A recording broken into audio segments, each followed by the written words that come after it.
The Articulate Coven is the original, unofficial podcast and fan community for Anne Rice's Interview with the Vampire and Anne Rice's Immortal universe from AMC and AMC+. Welcome to The Articulate Coven, the unofficial podcast for Anne Rice's Vampire Chronicles, The Vampire Lestat. We are your hosts. I'm Joel. I'm Ashley. And we are The Articulate Coven. Thank you for joining us for this episode. In this one, we're going to be discussing the novel, The Queen of the Damned from 1988. So if you haven't read that one, or you'd like to avoid spoilers, maybe go ahead and pause this one and then dive into the novel. But this one's been out there quite a while. On an upcoming episode, we're going to be talking about the movie version of this specifically. But this is one of those books that, when I think of the Vampire Chronicles, Ashley, I think of this book in a lot of ways. First and foremost, because of the sprawling historical story that it tells, the saga of the vampires, as it were. But very specifically for me personally, this one is not going to resonate for everybody else as much. But the cover of this book and the title of this book caused much consternation amongst my junior high classes and teachers as I was trying to read it. I was about probably 12, maybe 13 when I was reading this one, and I very specifically remember having to wrap my paperback copy in duct tape so that no one would be offended by the title of the book and what I was reading. So that's my main memory when I think about the Queen of the Damned. That's amazing. That's hilarious. Did you get in trouble for reading a naughty book, Joel? Oh, I always got in trouble for reading naughty books, but this one specifically had a dirty word on the cover, and that's that's beyond maybe a bodice ripping female protagonist. Yeah, nothing like that. This was an actual dirty word. You and not only that, but it was the queen of the dirty word, huh? Oh no. Oh, I'd forgotten how crazy this book is. And what I really love, I think one of the things that has stuck with me about this book is just that the mythos that it really kind of lays down for Anne Rice's vampires, the beginnings of everything, which I think is really cool. And this is one of the first times we get storytelling from so many different perspectives. So we hear other voices other than just Lestat and Louis, who we're used to hearing. I think that's one of the reasons why this book has always kind of stood out in my memory. It sort of sets up so much great storytelling from the perspectives of these new vampires that we're meeting and that we're gonna get full books about later on. We had gotten in the Vampire Lestat, we get the sort of the story dumps that he gets and then sends to us. Marius's story, most importantly. But those are very different than this, where you have whole pieces of the book that Lestat wasn't even present for. He's not even a character in this part of the story. Many big portions of it, he didn't even exist for the story that they're telling. So it is really amazing. Interesting thing that I notice here as I'm looking at the Wikipedia entry for this book, in a 2014 interview where they were announcing the release or the upcoming release of Prince Lestat, the first in the new series of novels that Anne has begun releasing over the last few years, her son Christopher said that book, Prince Lestat, was the first true sequel to The Queen of the Damned. And I think in hindsight, that is sort of something that was very much evident to me too. And it's going to come up a lot in my notes as we go through the story of this book. But there are so many things in the modern books, in this latest rash of Lestat tales, that a lot of the fan base have railed against. They've said, oh, this stuff comes out of left field. It doesn't connect to the stories that we know and love and the characters that we know and love. And yet, if you read this book and you go back and really pay attention, a lot of it seems like these ideas, maybe even fully formed, have been percolating in Anne's head for decades. In particular, there's one line that I want to reference. It's right out of the very beginning of the book here. Chapter 3 is The Legend of the Twins. And this is the story of the archaeologist who Mahare had worked with for years to try to find her sister. And he's well, it's actually his daughter that's sort of talking about the fall of her father. She says they'd laughed at him or ignored him. Not believable, such a link between the old world and the new, 6,000 years old indeed. They'd relegated him to the crazy camp, along with those who talked of ancient astronauts, Atlantis, and the lost kingdom of Mu. Now, the Lost Kingdom of Mu has not been referenced in any of the new novels. No spoilers here. However, Atlantis is in the title of one of the new novels, and I think anyone who's paid any attention to some of the railings from fans who don't like it, some of them have even referenced ancient astronauts. I think the concepts that Anne are playing with, it's broader than that. But again, she was talking about this stuff right from the very beginning. I think a lot of this stuff has been in her mind to connect even to the vampire mythos all the way from the early 80s here when she was coming up with this book. I really do. I think a lot of this stuff was there from the beginning. And it's interesting now to see it in hindsight. Well, and I love authors that have put that much thought into the universes they're creating. You know, Stephen King's really good about that. You know, there's references in so many of his works to others of his works, you know, other characters. You know, in the Dark Tower series, you know, there's so many references to his work and even other people's works. You know, there's some Harry Potter references buried in there too. And so it's, I as a reader, I always really appreciate authors that put that much thought and energy into their world creation, and I'm really attracted to that kind of storytelling. So the first part of this book is all over the place. We're introduced to dozens of characters. It seems like my wife always complains about having to keep up with the Game of Thrones cast list, and this is that and more. So when we get to this part of the TV series on Hulu, I think she's not going to be very pleased. But most of these characters we've actually been introduced to before. Characters like Armand and Daniel, who is the reporter from the interview with the vampire. He's finally given a name in this book. Marius, we meet Louis again. We meet Gabrielle, Santino. So a lot of new characters, though, too. Characters like Tough Cookie and Alex and Larry and all of these sort of like junior vampires that come and go pretty quickly in some cases. But all of them are so well sculpted. You know, Anne has such a gift of creating, you know, fully formed human beings in just a few pages. I know a lot of people complain about her descriptions of scenes or scenery. She'll just spend a day and a half on the curtains sometimes, it seems like.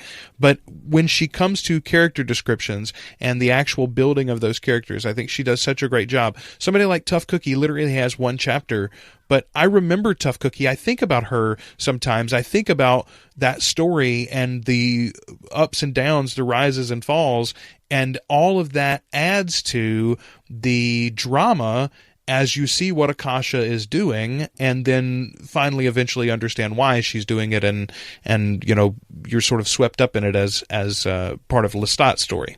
Well, it's so funny. I remember the first time I read this book, being really impatient with some of that, and just being like, please just get to the vampires I know and give a care about.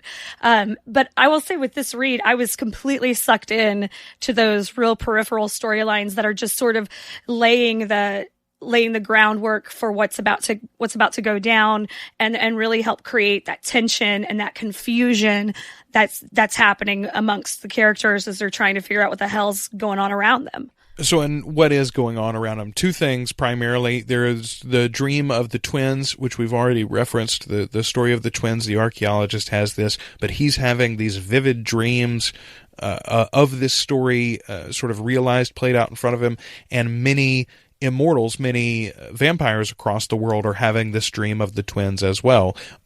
No one that we meet at this point in the story anyway knows what to do with that dream, but many of them are having it. The other thing that ties this all together is that some powerful being an ancient vampire, we're pretty sure, fairly early on. And of course, we, looking outside, having the hindsight that the Vampire Lestat novel brings us, we're pretty sure that this is Akasha. But some ancient, powerful being is killing vampires en masse, not only individually, but burning coven houses, burning, hideouts, the whole 9 yards, and blowing them up with this power of the fire gift, the spontaneous combustion. You want to talk about a really exciting set of visual sort of showpieces for the series. These attacks, when sort of the invisible, powerful being is coming through and blowing up bars and restaurants and houses and all sorts of stuff, that's going to be really cool to see. They're going to need a really good special effects budget for that season. Absolutely. The whole season, in fact. All of the things that these ancient ones do when they come together, this is going to be one of those moments when you're hopeful the first couple of seasons have been successful because the budget has got to be there strongly. You're absolutely right. So as all of this sort of finally comes to a head, we realize that it is Akasha that is doing this. She's the one that's burning out all of these fledgling vampires. She has destroyed Inkle, in fact, swallowed him whole, effectively, left a shell of him behind, pinned Marius in their sanctuary, and is now running around the globe doing what exactly? What is she building towards? And that's what we find out as we get into part 2. What did you think about, in particular, let's talk about for a minute Jesse, the character of Jesse Reeves, and the continuing story of the Talamasca. This is something that we got sort of a glimpse at in the last story. I felt like there are, pieces of, there's a group maybe on the outside, but here is the first time that we actually see them as a real organization and get some idea of what they're doing. They're monitoring and chronicling the stories of ghosts and ghoulies. In particular, they know all about the vampires, it turns out. Yeah, this would be, I think, my dream job. When I was reading the books, I love the introduction of the Talamasca. I love the characters that we're going to meet later on and get to know better and tell the Body Thief. I've read The Witching Hour and the Mayfair books too. So you get a lot more of the Talamasca in those books. And I love it. I loved Jesse. I liked Jesse a lot. I think that they did a really good job of fleshing that character out pretty quickly. Of course, I'm always delighted by strong, beautiful, fabulous redheaded characters. And it's, easy to identify with, to me, when I was reading the books, because she was immortal and she was, learning about all of these things and investigating all these things. To me, she was like the character that I really connected to the most as a reader. One of the interesting things is all of these little stories, when we're meeting Jesse, when we spend the long section with Daniel and Armand, the first section with Cayman, those sections in particular reminded me a lot of the story structure that we saw in the first season of Castle Rock on Hulu. You would have several episodes in a row that followed a fairly formulaic, straightforward narrative format, and then suddenly there would be one episode that featured a side character as the center point for this particular episode, and it would be told out of chronological order. It would sort of catch you up on things you had missed, or jump ahead perhaps, or tell a side story or whatever. And because of that, at the beginning it might seem like it's out of place. By the end of the episode, or at least by the next episode, things would have fallen together and you'd realize how much more they had fleshed out the overall idea of how these things are rolling out. It was just a really well done plan, in my opinion, that Castle Rock used this year. I think this is absolutely doable here too. The whole section with Daniel and Armand could play out in one single episode. You could open with Daniel on the run again, and for the first 15 or 20 minutes have Armand sort of like a spook in the background. You don't even know who it is if you haven't read these books or you don't know the story, and then suddenly have that character come back from previous seasons, and you realize, oh, this junkie that I'm watching now is actually the reporter that interviewed Louis in the very beginning. Oh my gosh, like all of this is connecting. You could have that play out over the course of 45 minutes or so and really get to know them and their relationship that they have that is apart from everything else. I think about the most recent season of Westworld had a great episode. I think it was number 8, Kiksuya. It's all focused on the Native American tribe within Westworld and this one Native American character in particular. It is absolutely a work of art. And the story of Cayman forgetting and remembering himself over the course of centuries, of him toying with the Talamasca a few times, all of those sorts of things, I think that could be really, really well done, again, over the course of 45 minutes or an hour, and could be almost a self-contained story that would be a great, great showcase for whatever brilliant actor they get to play Cayman eventually, which, by the way, as soon as I say that, I immediately have the vision of Cayman from the Queen of the Damned movie, and I hate that movie all over again. I haven't done my rewatch of it yet because I really wanted my reread to be very pure, but I'm really looking forward to hating it all over again too. I do feel like so much of the early sections of this book kind of have a feel to me like mentally I'm sort of making that in crime shows, the board with all the red string attaching all the different storylines together. That's sort of what mentally my brain is doing when I read this book, especially trying to remember what's related and what's not, like sort of tying those lines together and sort of figuring out how it's all going to coalesce, into like the story where we're in our present time. Well, and that's one place where, like with Game of Thrones, I feel like in the end, the television show can be an actual like better version of the story in some ways, because it'll cut away some of the fat and get directly to like it'll be more obvious what is color and what is important to the plot, as you move through those scenes. The other thing that struck me in here, as we get sort of all the vampires grouping up, and you've basically got the one group that's hanging out with Mahare, and then you've got Akasha and Lestat on their own as she's trying to woo him to her side. Here's the cool thing that happens in this novel. Lestat gets superpowers. He was a pretty powerful vampire for his age anyway, and Anne explains that away by him getting blood from Marius and him being born from now I can't think of his creator's name. Magnus. Magnus creates him, and Magnus had never created a vampire before Lestat, so there's like an extra jolt there. But still, he's just a 200-year-old change vampire at this point. But now he's drinking continuously and consistently from the original fount. He becomes her consort. He gains the gift of flight. He gains all of the fire gifts, etc., etc. I love the moment when he's sort of testing out some of his newfound strength. He's been with Akasha for a while. This is in chapter 14. He wakes up in the palace. He's being bathed by these servant women that she has, and he's experimenting with flight and telekinesis and spirit travel and everything. He says, I didn't like this being invisible, leaving my body, and I wasn't going to do it again. I thought right there, she is already writing Tale of the Body Thief. Right. Literally, the next book is about the concept of losing your physical form and traveling between bodies, and what is spirit versus what is form, and all of those concepts are really delved into completely. So again, like foreshadowing in a big way that just gives me the utmost respect for Anne. And when I think of, we just mentioned the Talamasca sort of briefly there, but when you think of the pop culture takes on this idea, and I mean, surely some form of this has antecedent in other, versions of literature, but specifically things like the Watchers in Buffy the Vampire Slayer. Yes. Yeah, or the Watchers in the Highlander series. It is absolutely the Talamasca, just, you give them a name change and you slightly change the origins to suit your own universe that you're building. But, like, it is the exact same organizations and it's the exact same ideas.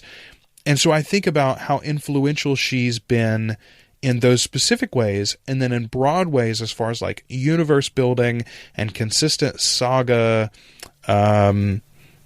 what's the chronology or however you want to say it, that level of things that we sort of take for granted now in a world where we've got 22 Marvel movies and counting or whatever. But, like, that it's not normal. It didn't have to be this way. And I don't think that Anne gets enough credit for those pieces that she's brought to pop culture.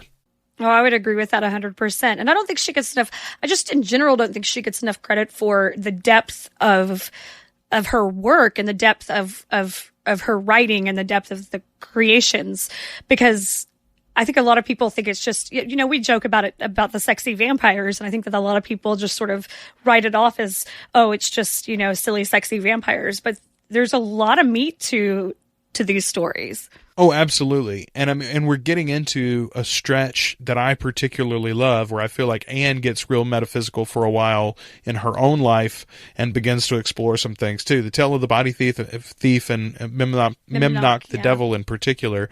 But again, all of that stuff is laid out here. Mahare is telling the story of her and her sister to the big group. And there are several things in there that, again, reference some of these modern places where she's taking the vampire narrative and make me think she was there all along. Specifically, there are a couple of references that Mahare makes to the world of the spirits before mankind became conscious. She talks about the spirits talking about watching us change from apes to man, and that's something that's referenced again in Memnoch the Devil and again in some of these most recent novels. Just again, a long-term thinking and a wavelength, I guess, that Anne has been on for 30 or 40 years now almost. Yeah, you're 100% right about all of that. It's just, I'm excited because, I'm real behind on the newer books. So I'm really excited to see how all this is going to line up and lay in each other. It's like the little Russian nesting dolls, and I'm going to open the next one and there's more inside. And it's such an epic adventure that we've gotten to be on for decades. And I'm as a reader, I'm really grateful for it. I'm very excited to see how you respond to the modern novels in comparison to, as somebody who's looking at them with fresh eyes, but also having gone through all the other novels more recently as we sort of work through the whole series. It'll be really, really interesting. Let's talk about Akasha's plan. So when we get right down to it, what she's going to do is she's going to take men out of the world. Men are trash, y'all. 90% of men, is that it? Or 99% of men? I can't remember now what her numbers are, but effectively she's going to decimate the male population completely from the earth. And she even says, in a couple of generations, it'll be okay. We can allow men to flourish again because we will have fixed the world with them being gone. Two things came up to me. First and foremost, obviously last year we had the big Infinity War film with the Avengers, and Thanos' whole thing is like, let's just wipe out half the population. That'll solve world peace, it'll solve hunger, it'll solve our resources fight, etc., etc., etc. My question then is, do you also institute like a birth policy so we can't repopulate up to those levels again? But never mind the despot's particular logic. It is interesting though that the simple solution of removal of obstacles, first of all, it clearly won't work. It's totally immoral. It's totally unethical, and it's not even practically applicable. You couldn't do it in practice and get away with it and have the result that you wanted. But it was interesting looking at those two comparisons between sort of Akasha, the all-powerful vampire, and Thanos wielding the Infinity Gauntlet and snapping not just men, but half of you ladies out of existence too. At least he was an equal opportunity destroyer, right? Yeah, well, I appreciate that she's trying to smash the patriarchy in such a really big way. And I have to be honest, like I didn't remember that being her like goal at all. I got into it and really got into my reread, and I was like, I don't remember so many details of this book, but I was, there's the part of me that's like, yeah, that's not a bad idea. Obviously, I don't really think that, but I mean, we all have our days where I feel like, maybe the world would be a better place if it was a little bit more of a matriarchal society. I'm not saying okay. I think that we should kill 90% of the men, guys. Don't misunderstand me. I don't agree with the Queen of the Damned. Here's what's killing me. The day that I was listening to this part of the audiobook, I was literally listening to Akasha's argument, her trying to win Lestat over, the same day that Dr. Blasey Ford was being questioned in front of Congress. And I thought several times, you know what? It's hard to argue with the lady. Yep. Men are the problem. Go ahead. I mean, we're not supposed to say men are trash, but I can understand how people feel that way sometimes.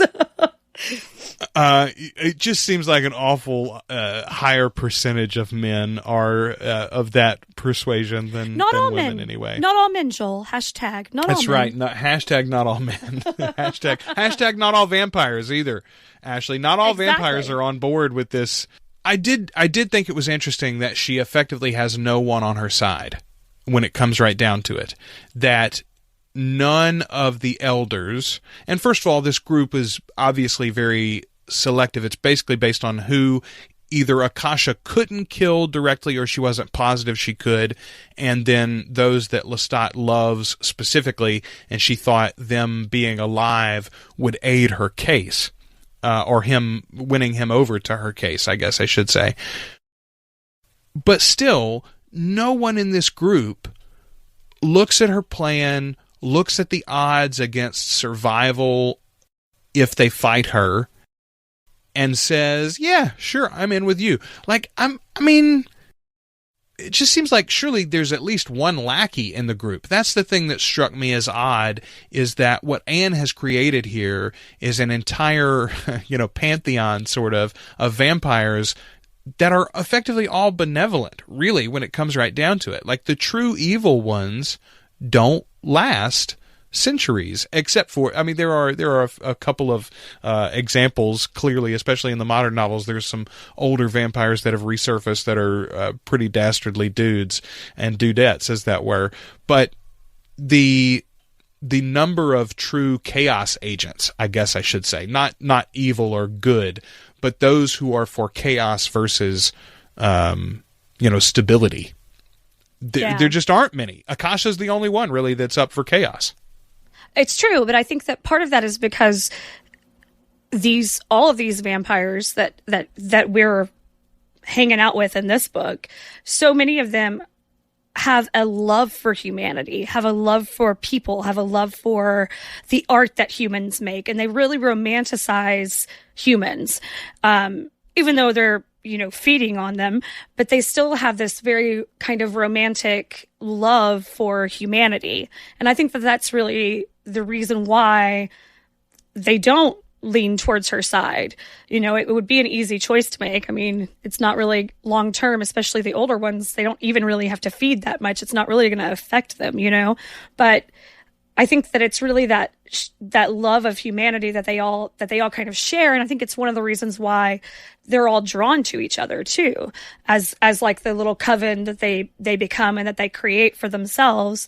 It's all based in wanting to be around humans and wanting to connect with humans, even though they don't really want to reveal themselves or reveal what they truly are, they still want to be among humans. They're always trying to figure out ways to make themselves look more human and to blend in, and so that they can sit around in the cafes and watch humans kind of interact and live. That's always one of my favorite things, hearing the different vampires describe the little motions that they make towards trying to be human, the way that they hold the wine glass, or the different kinds of drinks that they order to make them feel warmth, and things like that. I love all of those little moments. There's an interesting thing that came up to me in this book because I had started reading Blood Communion at the same time that I was finishing up this audiobook for this reread. And in Blood Communion, there is a lot, especially in the beginning, there's a lot of discussion of Lestat's ancestral home, the chateau. Very small spoiler, we've discussed it before, but in the new books, he has completed a restoration and expansion of the chateau in which he was born, that his father and family had, his ancestral home. That home is really introduced for the first time. It's discussed, obviously, in the Vampire Lestat. We see the whole story of the wolves, etc., but it is very much introduced in this novel. Akasha takes him to the ruins and shows him these, ruined castle walls, and he has a glimpse then of what it could be and imagines, what if I rebuilt the place, etc., I could rule from here. Again, a little glimpse of what was to come years later in Prince Lestat and the books that have followed. So, interesting stuff there. Me personally, I'm with Lestat in the end, though. Akasha is very compelling. She's very tempting. The ride and the thrill of literally being a god's consort in that way, I think would be very attractive. But in the end, I would stand with the others and against, madness. That's what it is. And Lestat is right. He tries to tell her, it'll never work. You can't build this society. The people will rebel against you. And if you look at, we've discussed this in other episodes, I think, Ashley, especially talking about The Handmaid's Tale and dystopias. When you build this, what you imagine to be a perfect society with all the edges rounded off, all that does is us humans, which are very full of edges, we rub against them. And we're going to end up noticing more than if you had tried to leave it lumpy. It's in the Matrix, right? The Agent Smith says the original Matrix was a perfect world, a perfect human world, but you railed against it. You all effectively committed suicide because you couldn't handle a perfect world. You wouldn't believe it. And I think that's very true. When you try to build a society that doesn't allow for humanity and for spontaneity, or for alteration or whatever, the very nature of humanity bursts out of the edges of that. Well, and that's what Lestat and the rest of the vampires were showing. Absolutely. And you run into different perspectives of what perfection is, like in what a perfect world looks like. That's different. You ask 10 people what their perfect world is, you're going to get 10 different answers, and I think that's essentially why you have that sort of rebellion against those false utopias that people try to, in a lot of dystopian fiction are trying to create. The rebellion happens because, at least for someone, it's not their idea of perfection. So two things that we haven't touched on basically at all yet. First of all, the actual origin of the vampires. We find out where these creatures come from. They are the off-birth, the result of the union of spirit and flesh. An actual spirit creature, his name was Amel, combined with the flesh of Akasha. It turns out the original legend was that it was Akasha and Inkle, but in the actuality it was Akasha first and only. It combined with her. She was wounded, dying, had bled out on the floor, murdered by assassins from her cabinet, and Amel's form literally adhered to her brain and heart somehow in the core of her being, and now formed this new existence as vampires.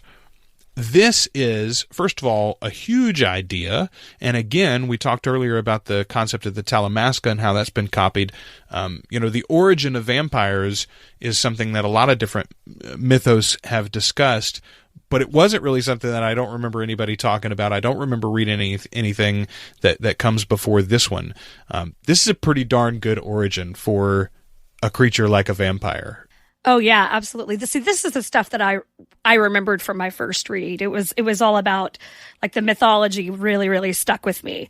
And so I remembered this story so distinctly.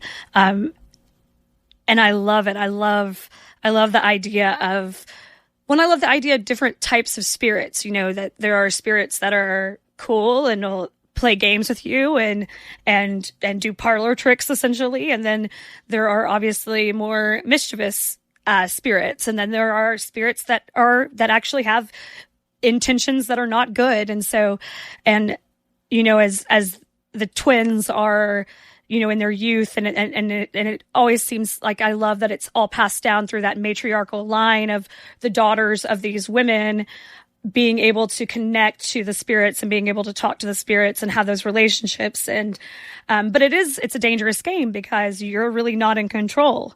And that's essentially what happens here is they refused Amel, they refused to kind of entertain his desires, and it resulted in vampires.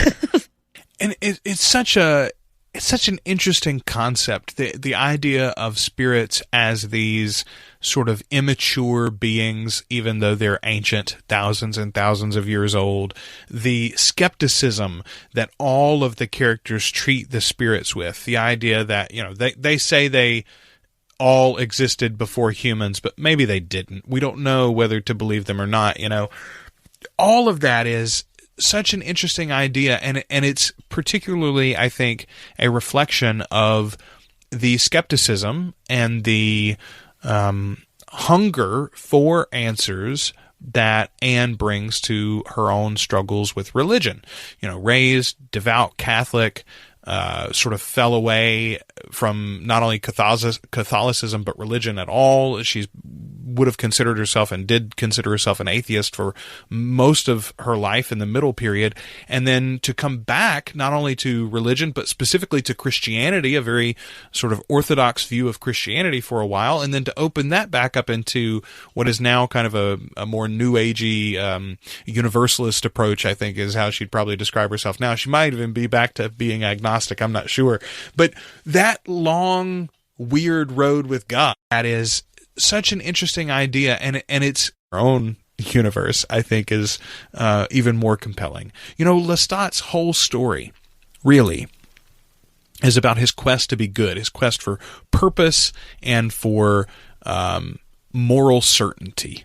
He wants to serve a purpose in the world, and he wants that purpose to be for good. His view of what that means has changed and evolved a lot over the course of his life, but that is central.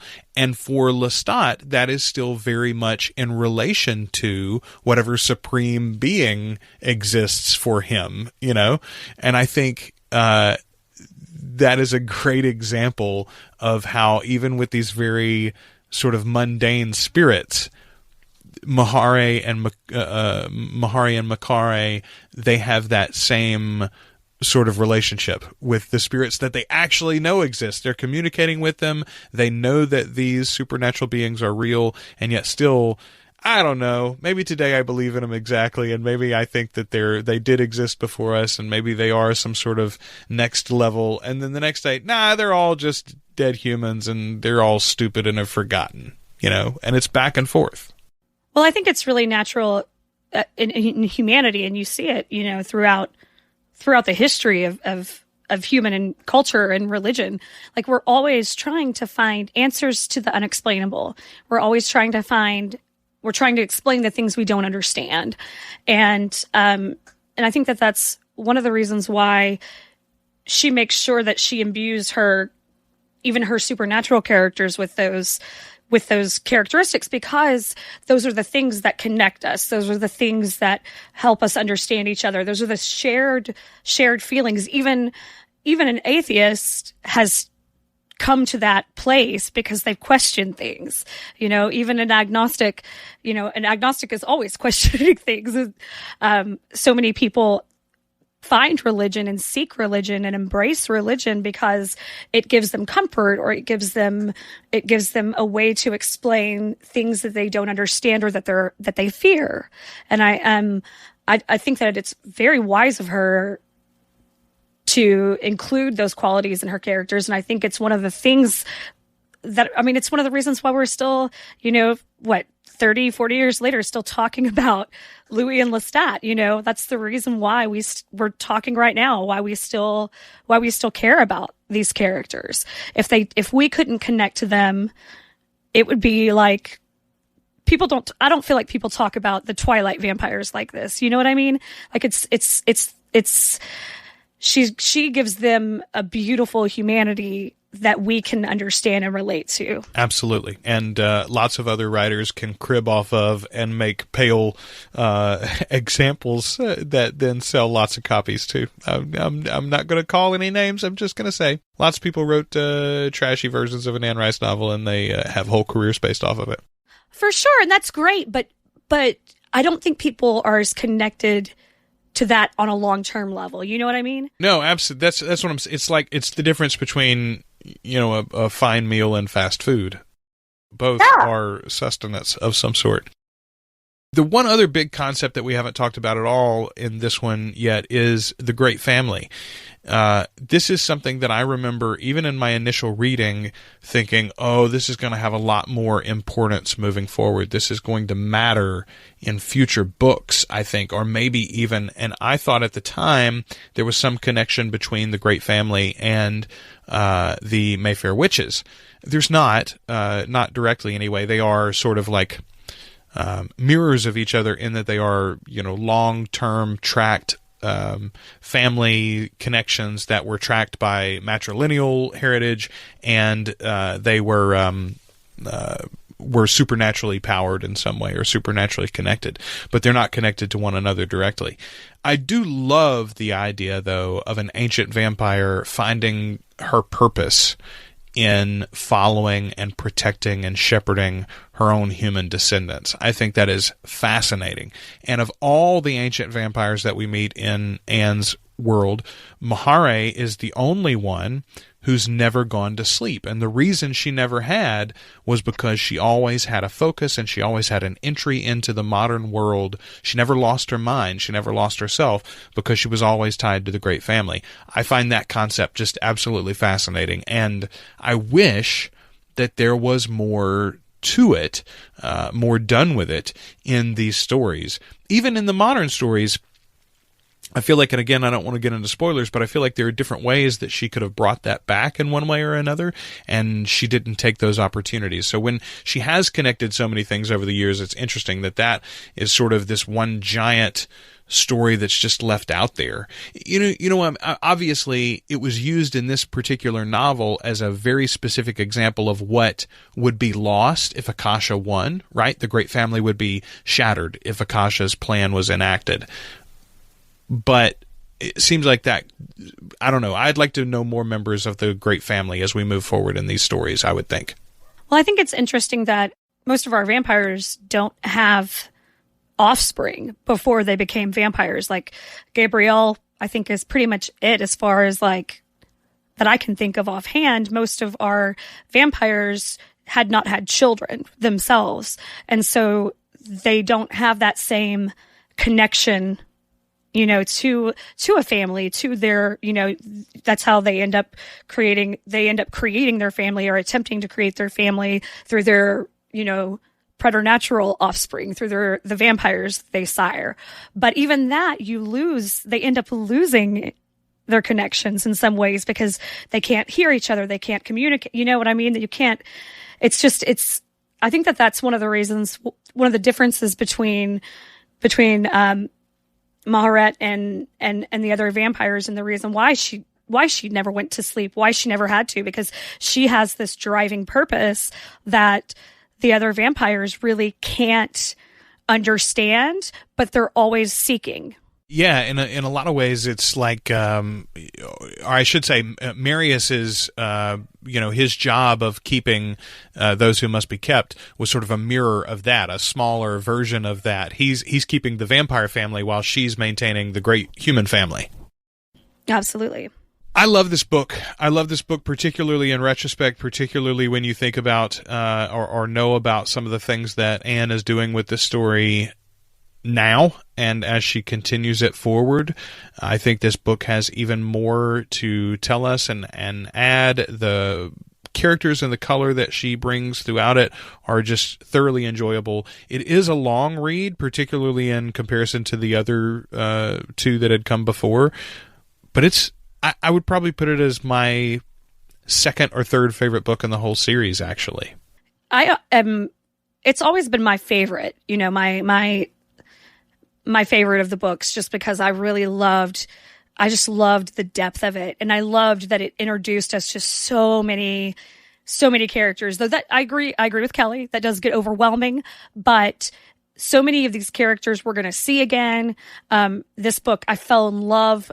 I was fascinated with Pandora, and then we got a standalone book a few years later, and I was so excited for that. And so I just think that what I love so much about it is that we get the great family of the vampires. We really get to know these characters that we have maybe heard about peripherally and haven't actually seen yet, or that maybe we've heard about from other people's perspectives, but we haven't really gotten to get to know them, like getting to spend more time with Daniel and getting to understand his character and how much Armand messes with his brain. And I love that because we only saw him through Louis' eyes in Interview with a Vampire. And so I don't know, I love how different it is from the first two books in narrative. I love how different it is in narrative voice. But it 100% feels like Anne. Absolutely.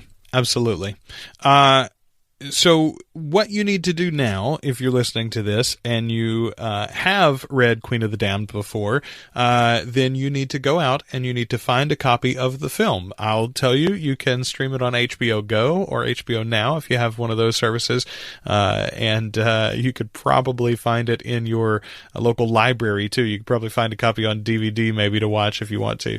It's on Amazon and iTunes as well. You can rent it if you need to there, but go check out the movie so that you're ready to talk about it when we get to talk about this in our next episode as well. If you've never seen it before, oh, friend. You guys.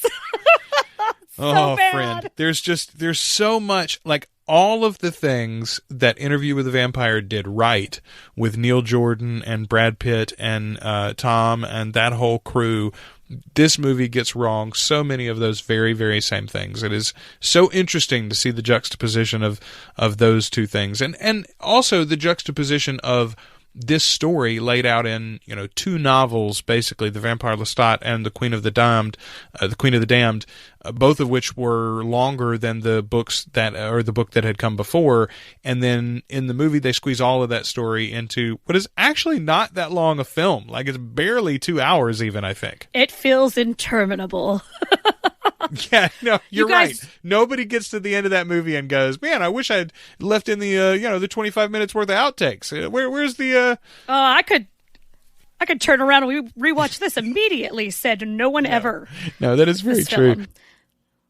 Do not buy it. Rent it. Do not buy. You're not going to want to watch it like once a year. It's not that movie, guys. No, unless you're one of those rare fans that really, really loves the soundtrack. We're going to talk about that, of course, as well. Folks, if you like this show, we would love for you to go into Apple Podcasts and review us. Give us a rating and review if you'd like. Here's one that we got pretty recently. Excellent podcast. This podcast has made my week. I have been looking for a podcast discussing Anne Rice and the books and the movies forever. This was the first fandom and characters that I ever cared about, and I'm so excited for the series and this podcast. Thank you. And we'll try to make more of them. That's what we'll try to do. How about that? Queen of the Damned.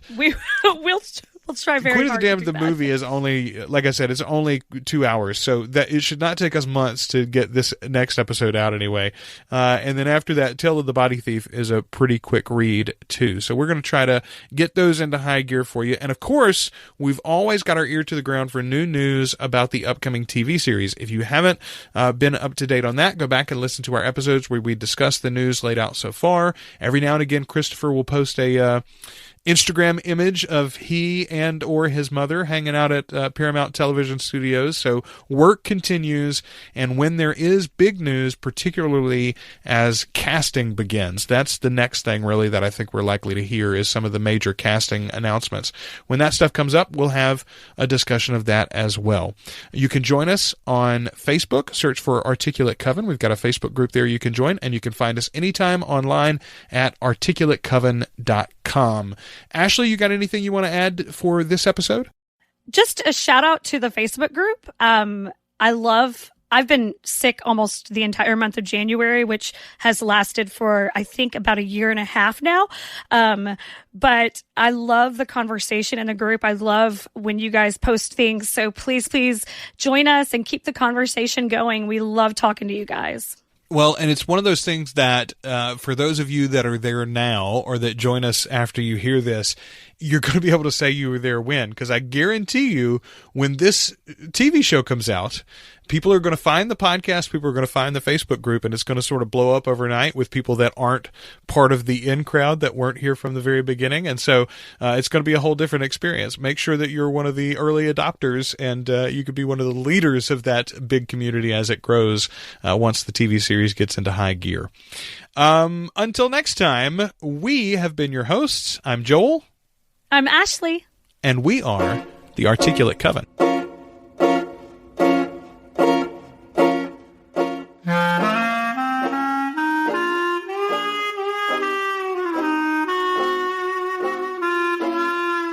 Thanks for listening to The Articulate Coven. You can join our community on Facebook by following the links in the show notes or searching for Articulate Coven on Facebook. You can subscribe to the show in Apple Podcasts, Spotify, Google Podcasts, or at articulatecoven.com. And share us with your Anne Rice loving friends.